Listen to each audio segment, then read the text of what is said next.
புதுசா கட்சி ஆரம்பிச்சு விஜய் வந்து நேரடியா காரணத்தினாலேயே கவின் வீட்டுக்கு போய் ஆறுதல் கூறலான்னு ஒரு குற்றச்சாட்டு இருக்காரு, எப்படி பாக்குறீங்க? அதுதான் நான் முதல்ல சொல்லிட்டேனே, அது அவங்களுடைய விருப்பம் முதல்ல சொல்லிட்டேனே. ரைட், என்ன சொல்லணும், என்ன சொல்லு. சட்டமன்ற தேர்தலில் புரட்சி பாரத கட்சி எத்தனை இடங்கள்ல போட்டியிட வாய்ப்பு? அதுதான் சொன்னேன், இன்னும் 8 மாசம் இருக்குது. என்ன 26 பிப்ரவரிக்கு மேலதான், பிப்ரவரி கடைசி வாரத்துல தான் தேர்தல் தேதியை அறிவிப்பாங்க.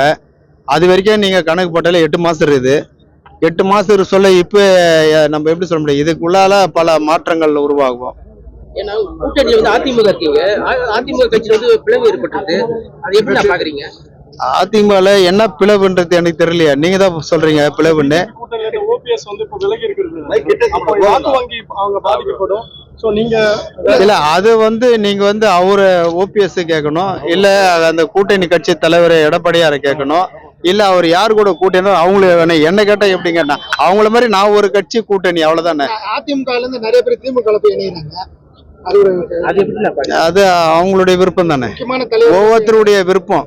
யாரு எந்த கட்சியில போனான்னா அவங்களுடைய சுதந்திரம், அவங்களுடைய விருப்பம். அதுக்காக ஏன் போறான்னு நம்ம கேட்க முடியாது இல்ல. புரட்சி பாரத திமுக கூட்டணி சேர்த்துக்கு வாய்ப்பு இருக்கா? கடந்த தேர்தலை காட்டில இந்த டைம் கூடுதல் சீட்டு கேட்கறதுக்கான வாய்ப்புகள் இருக்கு. அதுக்கு வாய்ப்பு இருக்குது, கூடுதல் சீட்டு கேட்கறதுக்கு வாய்ப்பு இருக்குது. அதான் சொல்றேன், இன்னும் டைம் இருக்குது, அப்ப பாத்துக்கலாம். அப்ப என்னன்றத அப்ப நான் சொல்லிக்கிறேன். கடந்த எம்பி தேர்தலில் பாத்தீங்கன்னா வந்து அவங்க இதனால பல்வேறு கட்ட விமர்சனங்கள் இருந்துச்சு. எப்படி பூர்த்தி பண்ண போறீங்க? விமர்சனம், அதாவது விமர்சனம் இருந்தாலும் அதுக்காக நாங்க வந்து தனித்து நின்று தேர்தலை களம் காண்றதுன்றதெல்லாம் அந்த எண்ணெல்லாம் எங்களுக்கு இல்ல. வேற கூட்டணிக்கு போகணுன்ற எண்ணமும் எங்களுக்கு இல்ல. சரி, நாங்க வந்து அதிமுக தலைமை கிட்ட பேசணும். சரி, அடுத்த முறை பார்த்துக்கலாம், நீங்க தப்பா எடுத்துக்க வேண்டாம். சட்டமன்ற தேர்தலில் வந்து கூடுதல் சீட்டு அதுக்கு நாங்க கண்டிப்பா கொடுப்போம், நீங்க அதெல்லாம் பெருசா எடுத்துக்காதீங்கிற மாதிரி சொன்னாங்க. அதனால நாங்க சமாதானம் ஆயிட்டு நாங்க கூட்டணியில தொடர்ந்து நீடிச்சோம், தேர்தலில் வேலை செஞ்சோம்.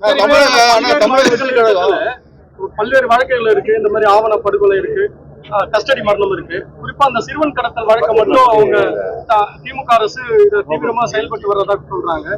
அதாவது இந்த வழக்கை பொறுத்த வரைக்கும் வழக்கு நீதிமன்றத்தில் இருக்குது. நீதிமன்றம் என்ன சொல்லிருதோ அதை தான் நாங்க செஞ்சுட்டு இருக்கிறோம். நீதிமன்றத்துக்கு கட்டுப்பட்டு இருக்கிறோம், சட்டத்துக்கு கட்டுப்பட்டு இருக்கிறோம். காவல்துறையும் என்ன சொல்றாங்களோ அதுக்கு நிபந்தனைக்கு உட்பட்டு தான் நாங்க இருக்கிறோம். அதனால அதை பத்தி சொல்லணுன்றது ஒன்னும் பெருசா அவசியம் இல்லைன்னு நினைக்கிறேன். சார், இப்போ புதுசா வந்து இந்த தமிழக வெற்றிக்காக என்ன சொல்லியிருக்காங்கன்னா கூட்டணி ஆட்சி தான் வரும், கூட்டணியில பங்குன்ற மாதிரி சொல்லியிருக்காங்க. ஒருவேளை உங்களுக்கு கூட்டணியில பங்கு போறதுக்கு வாய்ப்பு? அதாவது பெரும்பாலும் நம்ம பழமொழி சொல்லுவாங்க, ஜெயிக்கிற குதிரை மேல தான் சவாரிக்கு பந்தயம் கட்டுவாங்க. அதனால அந்த நேரத்துல எந்த குதிரை ஜெயிக்கின்றது அந்த நேரத்துல தான் தெரியும். ஓட்ட மஞ்சள் ஓடுறது நேரத்துல தெரியும், அப்பதானே பந்தயம் கட்ட முடியும். இப்போ எப்படி கட்ட முடியும்? ஃப்ரெண்ட் ஆக்கிக்கோங்க. தந்தி டிவியின் சப்ஸ்கிரைபர்ஸ் அண்ட் ஃபாலோவர்ஸ் குடும்பத்துல நீங்களும் இணையுங்க.